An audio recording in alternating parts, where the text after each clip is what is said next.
Então, vamos começar. Olá, meu nome é João Gabriel e esse daqui é a apresentação de vídeo, né, para o meu trabalho individual, meu primeiro trabalho individual, sobre como que está o desenvolvimento do meu projeto de mestrado, minha dissertação. E a minha dissertação, né, como pode ver aqui na apresentação, é sobre como ranquear motoristas por eficiência energética de forma justa. Eu, aqui, claro, sou o João Gabriel Botelho, né, aluno do PPG-MNE, da UFPR. E os meus professores orientadores são o professor Eduardo Alves Portela Santos e o professor José Eduardo Portela Pécora Júnior. Esse projeto, né, foi feito junto com a Renault e com a Fundação Araucária. Então, os dados utilizados desses carros são os dados da Renault, de carros da Renault lá da Europa. E qual que foi, né, no início desse projeto, qual que era o objetivo dele, né, a ideia? Era possibilitar, né, junto com a Renault a gente pensou nisso, era um projeto que eles tinham lá, possibilitar a construção de um ranking justo baseado em consumo, eficiência energética dos clientes do aplicativo da Renault, né? Então, no caso lá, os clientes com os carros conectados, né, os carros que mandam informações para servidores, eles têm um aplicativo e nesse aplicativo o cliente consegue ver várias informações sobre o carro. E daí era uma ideia interessante criar um ranking, né, baseado na eficiência, o cliente poder ver como que ele está indo, né, em comparação aos outros clientes, né. E por que essa é uma ideia interessante? Porque, claro, tem essa parte de qualidade, né, do trato com o cliente, né, do cliente ter mais ferramentas ali para ele ver como é que ele está indo, mas também tem uma parte importante, né, mais ecológica, da diminuição de CO2 através da competição entre os motoristas, né? Então, se você dá informação para o motorista de que ele, como que ele está indo com relação aos outros, ele pode notar que pode ser que ele esteja indo muito mal, né, que por algum motivo ele está com uma eficiência muito pior do que os outros, e ele vai pensar, nossa, eu podia estar indo melhor, podia estar gastando menos combustível, podia estar gastando menos dinheiro, então eu posso melhorar, né, e essa competição pode diminuir, né, emissões de CO2 por quilômetro rodado, né, e essa é a ideia, basicamente. E dado, né, esse objetivo, qual que é o problema que nós enfrentamos, né, para conseguir chegar nesse ranqueamento, nesse ranking justo? É que quando a gente trata de uma gama muito variada de clientes, né, o estilo de direção, que é o que normalmente é ranqueado no ranking de eficiência, deixa de ser o principal fator, né, que afeta o consumo. E o principal fator, né, vira o que a gente pode ver nessa imagem aqui, né, o que fica bem óbvio aqui, né, que aqui está a pergunta, né, seria justo comparar a eficiência energética desses dois grupos, né? Não, né, pela nossa, qualquer pessoa, né, que já andou de carro ou que já dirigiu tem o senso comum de que se você está no trânsito parado, você vai estar gastando muito mais combustível por quilômetro quadrado, por quilômetro rodado, do que se você está na estrada. Então, a eficiência na estrada é muito melhor do que na cidade, em um congestionamento. Então, aí que surge o problema, né? Eu não posso comparar um cara que está aqui com um cara que está aqui, né? E qual que é a solução para esse problema? A solução que a gente pensou foi uma mudança de perspectiva, né? Deixar de pensar no como comparar esses motoristas e pensar no quais motoristas comparar, né? Em vez de pensar como comparar eles, mas agora a gente vai pensar quais motoristas que a gente deve comparar para começo de conversa, né? Então a ideia é dividir os motoristas em clusters, né, com contextos e barra, nesse caso os contextos quer dizer ambientes semelhantes, para que depois um ranqueamento justo possa ser feito em cada grupo, né? Então a ideia é separar em diferentes grupos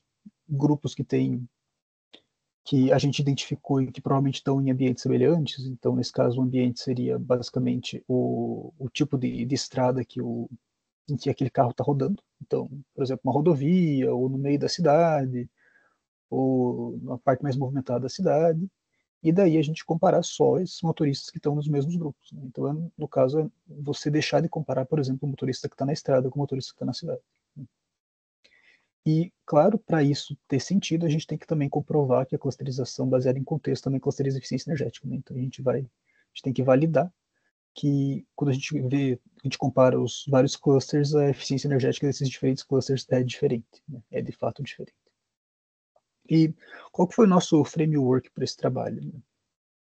Então, nesse framework que a gente pensou foi dando uma visão geral de como que ele funciona, né? Então, a gente tem lá o nosso veículo não, são milhares de veículos, que mandam dados, né, dados de cada viagem dele, por rede de telefone, para um servidor, né, para um data lake. E desse servidor que a gente vai usar os dados, né? Então, no caso, começa aqui, né? A gente faz uma extração de dados históricos, né? A gente faz tratamento desses dados, e com esses dados tratados, a gente treina algoritmos de clusterização, e dados algoritmos de clusterização treinados, a gente tem, assim, os modelos de clusterização treinados. Como esse modelo de clusterização treinados, a gente pode clusterizar dados antigos e dados novos, e utilizá-los para várias aplicações, né? Então, eu digo dados novos aqui porque esses dados vêm toda hora, então ele não para de vir, então toda vez que vem um dado a gente tem que também ter a capacidade de clusterizar ele de alguma forma. E as várias aplicações que eu falo aqui são essas quatro principais, né? A principal, na verdade, é o primeiro, né, que é a motivação do trabalho, mas conforme a gente foi fazendo o trabalho, a gente notou que existiam muitas outras aplicações possíveis para esse método, né, da clusterização com base em contexto, né? Então, a principal ali é o Fairfield Efficiency Rank, que é basicamente a comparação justa, né, da eficiência energética. Mas a gente também tem aplicações em análise de comportamento de frota, aplicações em melhora de sistema de recomendação e também aplicações em segregação de grupos de interesse para desenvolvimento de produtos, né? Agora entrando, né, em quais tipos de dados que a gente tem à disposição, eu falei que são dados de veículos, né, mas como que são esses dados, né? Esses dados são basicamente, tem essa forma tabular aqui, então você tem uma tabela, em que cada linha você tem uma viagem. E o que define uma viagem? Uma viagem é definida pelo ligamento, né? O carro liga e o desligamento do veículo. Então, quando o carro liga, começa a viagem, quando o carro desliga, termina a viagem. Né? E nessas tabelas aqui a gente tem várias informações diferentes, né? Então, você tem lá o número de identificação do veículo, o tempo de início e fim, distância, tempo em que ele ficou parado, o tempo que ele ficou em determinado intervalo de velocidade, consumo do veículo, tem várias centenas de informações diferentes sobre o que aconteceu na viagem. E você também tem informações sobre o veículo em si, né? Então, modelo do veículo, transmissão, potência, todas as informações.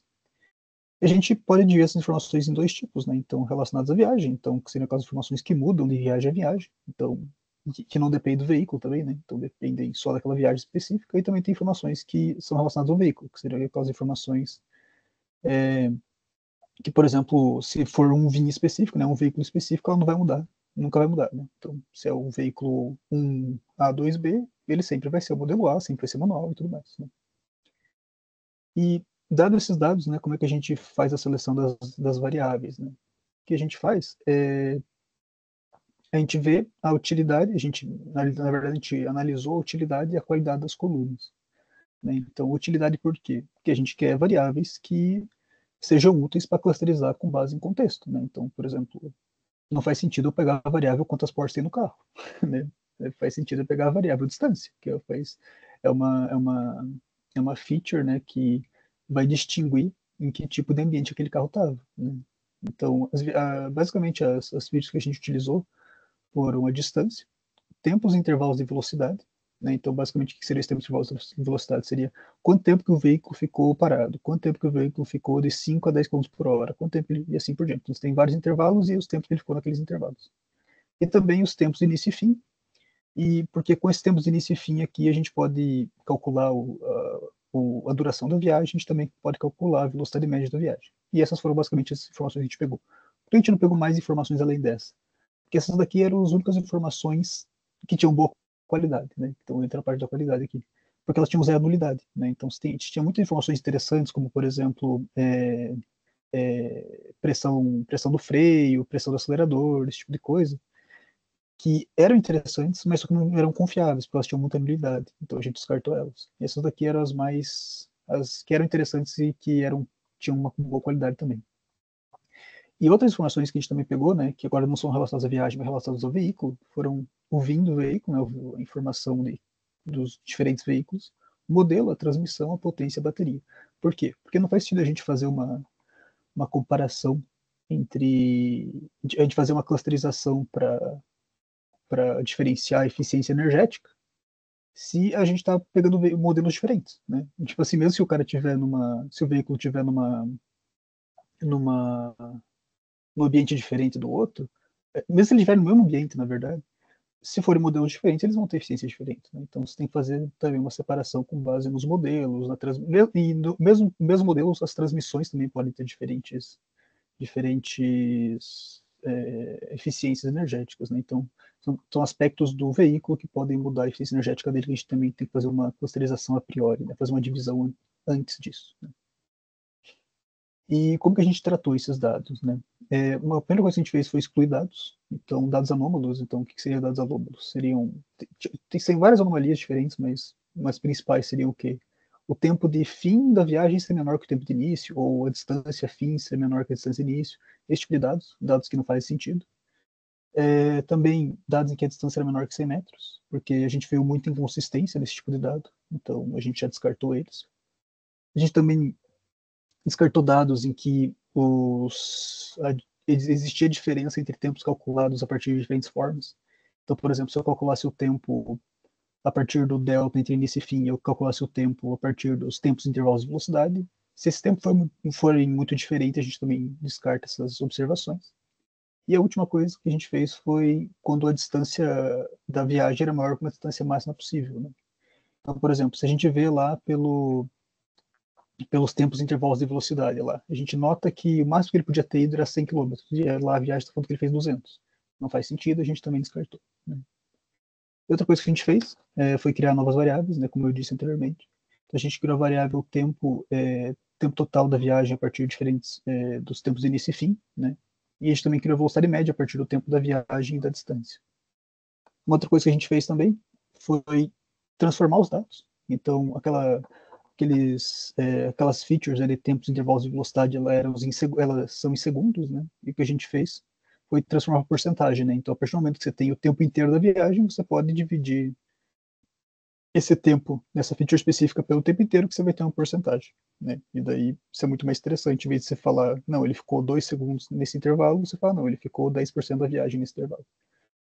E a última coisa que a gente fez foi a amostragem dos dados, que no caso estava bem desbalanceado, e daí tinha um único grupo que tinha 7 milhões de observações, e daí a gente fez uma amostragem para 2 milhões de observações. A clusterização, a gente escolheu a priori, assim, a gente pensou em vários algoritmos diferentes, né? Então, o Camis, o aglomerativo hierárquico, o DBSCAN e o espectral. Só que no final o Camis foi escolhido, né, com a iniciação Camis++. Por quê? Porque além dele ser muito mais rápido, né, os outros três são bem mais complexos computacionalmente. Os outros três também eram meio que impossíveis de aplicar os quantidade de dados que a gente tinha, né, com relação à memória e também com relação ao tempo de computacional. E outra coisa também é que o Camis era o único que tinha uma forma fácil de você criar um modelo e aplicar esse modelo a dados desconhecidos. Os outros não têm isso. Então, no final, o Camis foi escolhido e o Camis também deu nos testes ele deu bons resultados, né? Então, no final, foi ele escolhido. As métricas, né, dos testes foram o score, a silhueta, né, que vai de -1 até 1, e ele vê a qualidade de cada observação com relação ao cluster que ela está.